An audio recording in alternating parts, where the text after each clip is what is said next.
छत्तीसगढ़ प्रदेश व्यापी भाजपा के आह्वान पर दुर्ग में भारतीय जनता पार्टी ने हिंदी भवन के सामने सड़क पर बैठकर 2 घंटे तक पूर्ण रूप से चक्का जाम किया।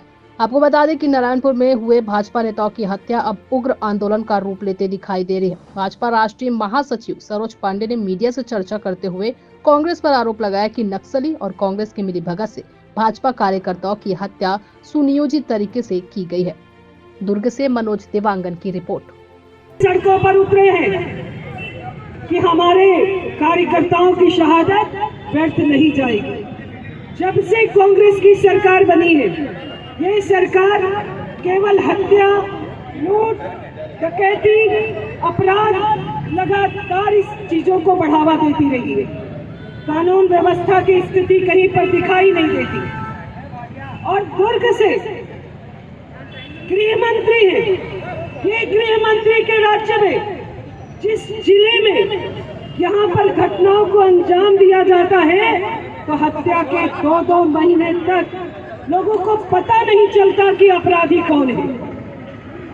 अभी चुनाव है, आने वाले समय में जो चुनाव होने वाले हैं, विधानसभा के चुनाव में, इस विधानसभा के चुनाव के कारण छत्तीसगढ़ की सरकार अपनी छत्तीसगढ़ में पूरे प्रदेश में आज सभी जिलों में चक्का जाम का कार्यक्रम भारतीय जनता पार्टी ने किया है।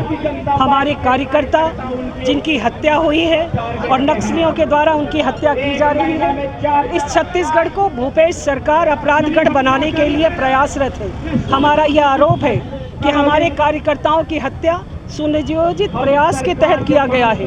ये षड्यंत्र है और इस षड्यंत्र में इन्होंने नक्सलियों के साथ में मिलकर मिली भगत करके हमारे कार्यकर्ताओं की हत्या की है। क्योंकि इनकी सरकार नहीं आनी है और इनकी सरकार वापस नहीं आनी है, इसलिए इन्होंने वहाँ पर भारतीय जनता पार्टी अपने कामों को कर ना पाए, हमारे कार्यकर्ताओं में दहशत हो और इसी का ये परिणाम है कि हमारे कार्यकर्ताओं की हत्या हुई। हम इसके विरोध में आज सड़कों पर बैठे हैं और सरकार को चेतावनी भी दे रहे हैं कि अगर ये शुरुआत इसी प्रकार से अगर भूपेश जी ने करी और उनकी सरकार अगर कानून व्यवस्था की स्थिति को कायम नहीं कर सकती है, तो भूपेश जी को पद पे रहने का अधिकार नहीं है। झीरम घाटी के कांड पर यही भूपेश जी जब कांग्रेस के अध्यक्ष हुआ करते थे, तब उन्होंने इस बात को कहा था कि मेरे पास प्रमाण है और मैं जेब में लेके घूमता हूँ। आज 4 साल का समय बीत चुका है, 5वें साल में है। भूपेश जी का वो कागज का टुकड़ा झीरम घाटी का कहाँ चला गया?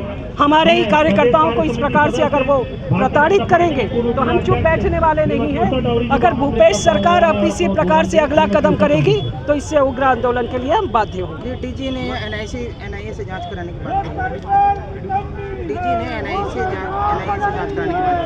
तो डीजी किस बात के लिए है?